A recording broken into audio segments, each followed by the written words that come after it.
Hello student, welcome back to our channel. हम लोग previous class में देखा था कि रिमाइंडर थ्योरम क्या होता है और फैक्टर थ्योरम क्या होता है और किसी पॉइंट पर पॉलिनोमियल की वैल्यू कैसे निकालते थे। इस सब चीज़ों का क्या अध्ययन किया था कल के क्लास में। आज हम लोग पढ़ेंगे कि factorization by splitting of middle term कैसे करते हैं, यानी कोई क्वाड्रेटिक इक्वेशन दिया है तो उसके मिडिल टर्म को तोड़कर कैसे उसका फैक्टराइजेशन किया जाता है, आज उसके बारे में हम लोग पढ़ेंगे और कल की जो टॉपिक पढ़े थे उससे रिलेटेड क्वेश्चन भी करेंगे आज की क्लास में। ठीक है, तो आज हम लोग ये पढ़ते हैं कि factorization by splitting middle term, मतलब कोई भी क्वाड्रेटिक इक्वेशन दिया है उसके मिडिल टर्म को तोड़कर कैसे फैक्टराइजेशन किया जाता है उसके बारे में हम लोग आज पढ़ेंगे। तो देखो क्या कहा गया है कि factorization of a polynomial a x square b x plus c, ये क्वाड्रेटिक इक्वेशन है, by splitting the middle term is as follow, मतलब अगर मिडिल टर्म को कैसे तोड़कर कैसे इसका फैक्टराइजेशन किया जाता है उसका कुछ रूल्स दिया गया, उसको फॉलो करके हम लोग फैक्टराइजेशन करते हैं। तो बताया गया स्टेप की सबसे पहले क्या करते हैं, फाइंड द प्रोडक्ट ए सी। सबसे पहले जो हमारा एक्स का कोएफिशिएंट ए है और कांस्टेंट टर्म सी, उसका प्रोडक्ट फाइंड करते हैं। फिर क्या करा है, find two number which product is A C and which sum is B. हम ऐसे दो नंबर को तलाशते हैं जिसका प्रोडक्ट ए सी के बराबर हो और उनका सम करे तो इस बी के बराबर हो, जो एक्स का कोफिशिएंट है। ठीक है, फिर क्या करा है, split the middle term using this two number. फिर इस मिडिल टर्म को क्या करते हैं, स्प्लिट करते हैं। जो हमारा दो नंबर सर्च करेंगे उसको स्प्लिट कर देंगे मिडिल टर्म को से लेकर। फिर क्या कर रहा है कि group the term suitably and take common factor. फिर उसके बाद ग्रुप बनाएंगे और उसके जो कॉमन फैक्टर होगा उसके लेंगे। तो एग्जांपल्स हम लोग देखते हैं कैसे करते हैं। जैसे ये हमारा एक क्वाड्रेटिक इक्वेशन है, तो पहला स्टेप क्या बोला है कि फाइंड द प्रोडक्ट ए सी। तो यहाँ पर देखो ए कौन है, एक्स का कोफिशिएंट 6 है और बी कौन है 11 है और सी क्या है 3 है। तो सबसे पहले हम लोग क्या करते हैं, ए सी का प्रोडक्ट कितना होगा, ए इक्वल टू 6 है, बी इक्वल टू क्या है 11 है, सी इक्वल टू क्या है 3 है। तो देखो ए सी क्या आ रहा है 6 मल्टीप्लाई 3 यानी क्या आएगा 6 मल्टीप्लाई 3 यानी 18। ठीक, अब दूसरा क्या बोल रहा है, find the two number which product is AC and sum is B. हमको कोई दो नंबर सर्च करना पड़ेगा जिसका क्या हो प्रोडक्ट करे तो वो क्या है 18 के बराबर है, एसी के बराबर है, और उसका सम करे तो क्या है बी के बराबर, बी क्या 11 है। तो हमको वो सर्च नंबर करना है। ठीक है, तो देखो क्या करते हैं, तो हम लोग कैसे सर्च करते हैं, अपने दिमाग में सोचते हैं कि दो नंबर लेते हैं जिसका क्या हो प्रोडक्ट 18 हो और क्या हो उसका सम 11 हो। तो हम लोग देखो मान लो हम लेते हैं क्या 9 एंड 2। ठीक है, क्या लेते हैं 9 एंड 2। तो यहाँ पर देखो 9 और 2 का अगर हम क्या करेंगे प्रोडक्ट करेंगे तो क्या आएगा 18 आएगा और सम करेंगे तो क्या आएगा 11 आएगा।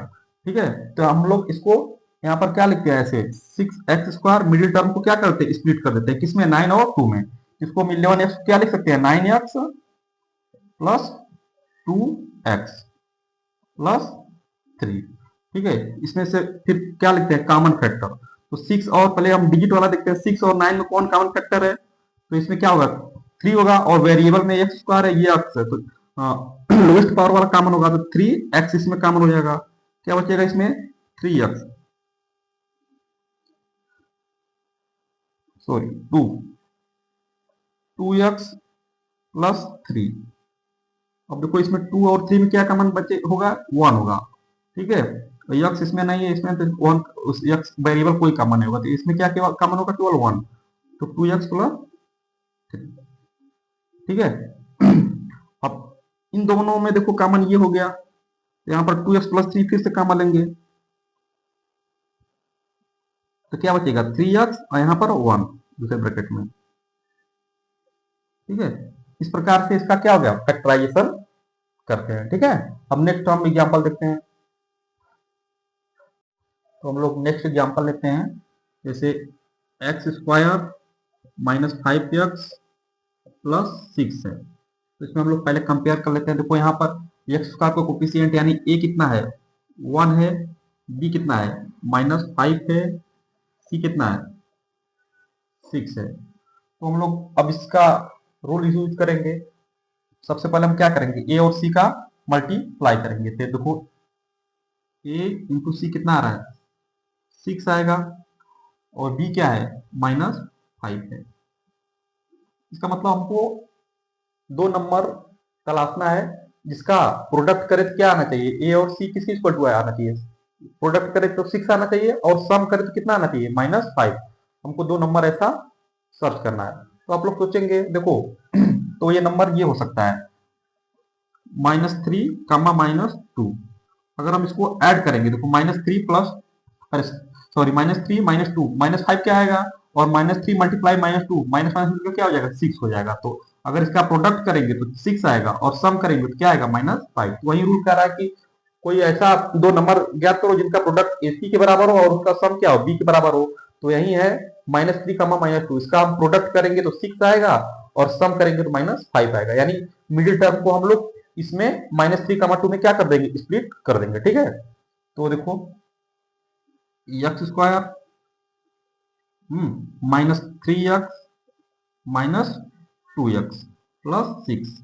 अब इसके बाद क्या करते हैं हम लोग, कॉमन लेते हैं काम। तो एक्स स्क्वायर -3x में कॉमन पहले वेरिएबल डिजिट का लेंगे, इसमें 3 है, इसमें यहाँ पर इसका कोफिशिएंट 1 है, तो 1 और 3 में क्या होगा, या CF कॉमन का मतलब या CF लेना होता है, तो 1 होगा। 1 को लिखा नहीं जाता। और वेरिएबल में क्या होगा, जिसका हाईएस्ट पावर लोवेस्ट पावर होता है दोनों में वही कॉमन होगा। तो यहाँ पर एक्स स्क्वायर है, यहाँ पर एक्स, तो इसमें कॉमन क्या होगा एक्स, 1x होगा, यानी केवल एक्स लिखा जाएगा। तो एक्स कॉमन लेंगे तो यहाँ पर क्या बचेगा एक्स, यहाँ पर क्या बचेगा -3।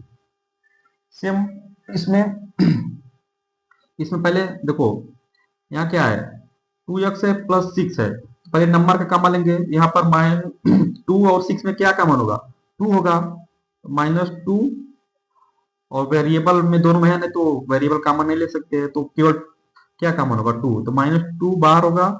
यहाँ क्या बचेगा x, और यहाँ क्या बचेगा माइनस प्लस, ये माइनस हो जाएगा। ठीक है, क्योंकि माइनस माइनस प्लस होना चाहिए ना, यहाँ पर क्या बचेगा 3। ठीक है, अब फिर क्या होगा, अब x -3 कॉमन हो जाएगा इसमें से, और x -2, भाई इसमें से x, इन दोनों में से x -3 कॉमन लेंगे तो यह क्या बचेगा x -2 दूसरे ब्रैकेट में। इस प्रकार से इसका हम लोग फैक्टराइजेशन ये कर सकते हैं। ठीक है, इस प्रकार से फैक्टराइजेशन करते हैं इस रूल का फॉलो करके। ठीक है, इस रूल को फॉलो करेंगे तभी हम लोग फैक्टराइजेशन कर सकते हैं। अब हम लोग नेक्स्ट एग्जांपल देखते हैं। तो एक एग्जांपल हम लोग और देखते हैं, इसे एक्स स्क्वायर -4x +3। तो सबसे पहले हम लोग कोफिशिएंट देखते हैं। ए क्या है, यहाँ पर ए इक्वल टू क्या है 1 है, बी इक्वल टू क्या है -4 है, सी इक्वल टू क्या है 3 है। तो हम लोग यहाँ पर देखेंगे ए मल्टीप्लाई सी, यानी ये सी कितना आ रहा है 3 आ रहा है, और बी क्या है -4 है। तो यानी हमको दो नंबर ऐसा सर्च करना है जिसका प्रोडक्ट ए सी के बराबर हो और उनका सम करे तो क्या आएगा -4 आना चाहिए। तो आप लोग के दिमाग में तुरंत क्लिक होना चाहिए कि वो क्या होगा -3 कामा 1, दोनों नंबर क्या होंगे -3 कामा -1।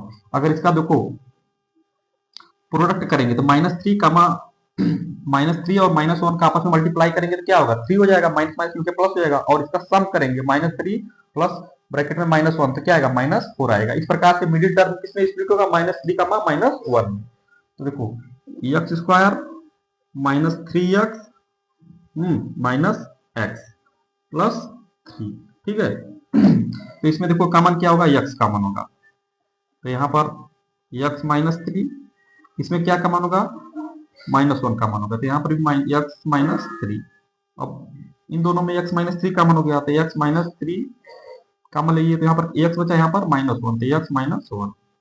ठीक है, इस प्रकार से इसका फैक्टराइजेशन ये होगा, किस मेथड से, स्प्लिटिंग मिडिल टर्म को ठीक है करके। तो इस प्रकार से हम लोग क्वाड्रेटिक इक्वेशन का इस प्रकार से हम लोग क्या करते हैं फैक्टराइजेशन करते हैं इस रूल के अकॉर्डिंग। ठीक है, अब हम लोग नेक्स्ट एग्जांपल देखते हैं। तो अब हम लोग नेक्स्ट क्वेश्चन देखेंगे, कुछ रिमाइंडर थ्योरम के बेस पर लिखा है कि find the remainder when f of x equal to 2x³ -5x² + 4x - 1 is divided by x - 2। अगर x - 2 से इस पॉलिनोमियल को डिवाइड किया जाए तो रिमाइंडर क्या होगा।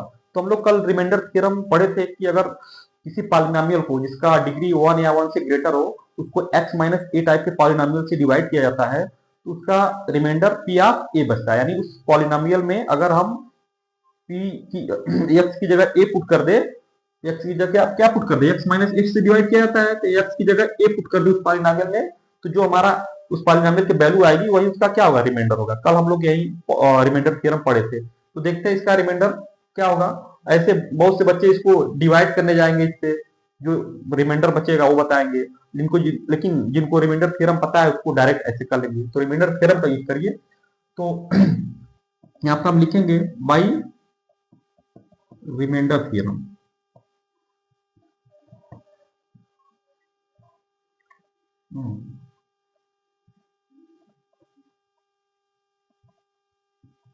By remainder theorem. तो देखो किससे डिवाइड किया जाता है, x माइनस ए, ए की जगह क्या है 2 है। अगर x प्लस 2 होता तो क्या रखते, x बराबर -2। अगर x -2 है तो x -2 इक्वल टू 0, x बराबर 2 आएगा, तो यानी इसमें क्या रखेंगे, x की जगह 2 पॉलिनोमियल में, तो जो आएगा आंसर पॉलिनोमियल की वैल्यू x बराबर 2 पर वही क्या होगा, रिमाइंडर। तो यहाँ पर हमको दिया गया, पहले पॉलिनोमियल क्या दिया गया है, f का x equal to 2x³ minus 5x square plus 4x minus 1। यहाँ पर इसमें हम क्या करेंगे, x माइनस ए की जगह क्या है 2, एफ ऑफ 2, तो 2 मल्टीप्लाई 2 का क्यूब माइनस 5 मल्टीप्लाई 2 का स्क्वायर प्लस 4 मल्टीप्लाई 2 माइनस 1।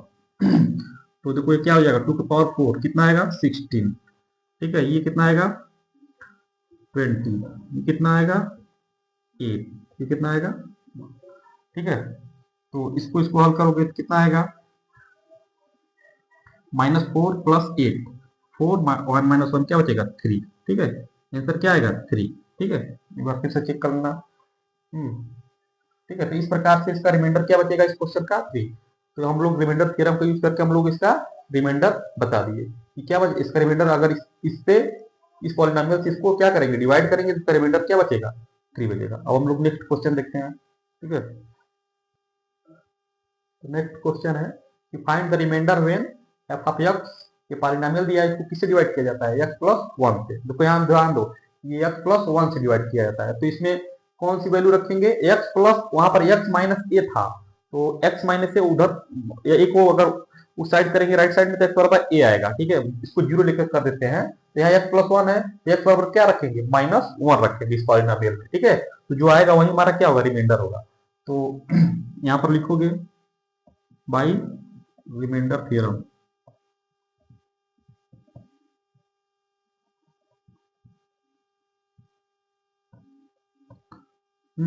तो एफ हाफ क्या पुट करेंगे, x प्लस 1 है, तो यानी x इक्वल टू -1 पुट करेंगे इसमें,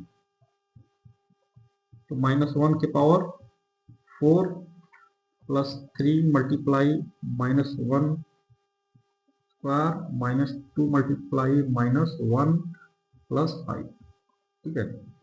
तो ये क्या आ जाएगा 1 प्लस 3 -1 प्लस 2 प्लस 5, ठीक है। तो क्या आ जाएगा 3 1 4 4 2 6 5 11, ठीक है। इसका रिमाइंडर क्या आ जाएगा 11, फिर से एक बार देख लेते हैं, 1 3 प्लस 2 प्लस 5, इस प्रकार से रिमाइंडर क्या आएगा 11, ठीक है। हम लोग नेक्स्ट क्वेश्चन देखते हैं। तो हम लोग नेक्स्ट क्वेश्चन देखेंगे कि कह रहा है कि check whether x minus 2 is a factor of F X equal to, given दिया गया है, तो हमको ये देखा चेक करना है कि क्या x माइनस 2 इसका इस पॉलिनोमियल का फैक्टर है कि नहीं। तो हम लोग कल फैक्टर थ्योरम पढ़े थे कि अगर कोई पॉलिनोमियल हो जिसका डिग्री 1 या 1 से ग्रेटर हो, उसको अगर किसी कोई भी नंबर अगर उसमें पुट करते हैं x इक्वल टू कोई एनी नंबर, अगर उसका रिमाइंडर 0 आता है तो x बराबर है, यानी x माइनस से उसका क्या होगा फैक्टर होगा। यानी यहाँ पर दिया गया है कि जो x माइनस से टाइप कर दिया है, यानी x बराबर 2 अगर इसमें हम पुट करें, अगर इसकी वैल्यू फंक्शन की पॉलिनोमियल की 0 आ गई, तो x माइनस 2 इसका क्या होगा फैक्टर होगा। तो हम लोग देखते हैं कैसे। तो क्या दिया है x माइनस 2, यानी x बराबर 2 इसमें अगर हम पुट करेंगे, अगर उसका रिमाइंडर 0 आएगा, तो इसका मतलब इस पॉलिनोमियल का ये क्या है फैक्टर है। तो देखते हैं, पहले एफ एक्स बराबर क्या दिया है, x³ -4x square plus x plus 6, ठीक है। तो इसमें हम लोग क्या पुट करेंगे, x बराबर 2, ठीक है, यानी x इक्वल टू एक्स की जगह 2 पुट करेंगे। अगर वो 0 आ जाएगा तो क्या होगा, उसका फैक्टर होगा x माइनस 2। तो 2 का cube minus 4 multiply 2 square plus 2 plus 6। तो 2 को क्यूब करेंगे तो कितना आएगा 8, और माइनस 4 मल्टीप्लाई 4 प्लस 6 टू क्या हो जाएगा 8 हो जाएगा। ठीक है, तो देखो ये 8 हो गया, 8 और ये 16 हो गया, ये 8 हो गया। अब क्या आ गया आंसर 0। इसका रिमाइंडर, इसका मतलब क्या आ रहा है 0 आ रहा है। इसका मतलब x माइनस 2 इसका क्या है, फैक्टर है। ठीक है, यही फैक्टर थ्योरम होता है कि अगर कोई भी पॉलिनोमियल हो, उसमें अगर कोई भी x इक्वल टू कोई भी रियल नंबर अगर पुट कर रहे हैं, तो अगर उसका रिमाइंडर 0 आ रहा है, या उसकी वैल्यू पॉलिनोमियल की वैल्यू 0 आ रही है, तो क्या होगा, फैक्टर थ्योरम वही होता है। ठीक है, तो यहाँ पर हम लोग x बराबर 2 इसमें पुट किए, इस पॉलिनोमियल में, इसकी वैल्यू क्या आ गई 0 आ गई। इसका मतलब x माइनस 2 इस पॉलिनोमियल क्या है, फैक्टर है। यही फैक्टर थ्योरम होता है। अब लोग नेक्स्ट क्वेश्चन देखते हैं। तो हम लोग अब देखेंगे नेक्स्ट क्वेश्चन कि degree of the zero polynomial. हाँ, degree of the zero polynomial, जो जीरो पॉलिनोमियल होती है उसकी डिग्री क्या होती है। तो हम लोग कल देखे थे कि लिखवाया गया था जो जीरो पॉलिनोमियल होती है उसकी डिग्री डिफाइन नहीं होती है। हाँ, जो कांस्टेंट पॉलिनोमियल होती है उसकी डिग्री क्या होती है, जीरो होती है। बट जो अगर P of X equal to zero लिखा है तो उसकी डिग्री डिफाइन नहीं होती है, बताया गया था। तो इसमें ऑप्शन कौन सही होगा, डी। ठीक है, अगला क्या है, which of the following is not polynomial. कह रहा इसमें से कौन सा पॉलिनोमियल नहीं है। तो मैंने बताया था जो पॉलिनोमियल होती है, जो उसमें वेरिएबल की पावर होती है, हाँ, वो हमेशा क्या होती है, होल नंबर होती है। ठीक है, या नॉन नेगेटिव इंटीजर होती है, ये बताया गया था। और वो किस टाइप में होना चाहिए, ए एन एक्स के power n plus a n minus one into x power n minus one, इस टाइप में होना चाहिए। यानी वेरिएबल में का पावर कभी भी ऋणात्मक नहीं होना चाहिए। यानी उसके जब उसको न्यूमरेटर, इसको यहाँ पर ये वेरिएबल डिनोमिनेटर में है, इसको अगर हम लोग जब न्यूमरेटर में लेके जाएंगे तो उसका पावर क्या होगा, निगेटिव हो जाएगा। अगर निगेटिव हो जाएगा तो पॉलिनोमियल नहीं होगा।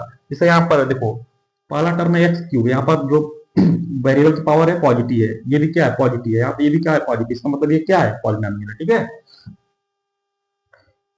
यहाँ पर देखो एक्स पावर वन है, ये भी क्या है पॉलिनोमियल है। यहाँ पर देखो वन बाई एक्स है। अब हम इसको ऊपर ले जाएंगे तो इसको क्या लिखेंगे, इस वाले को एक्स के power minus one plus two x square.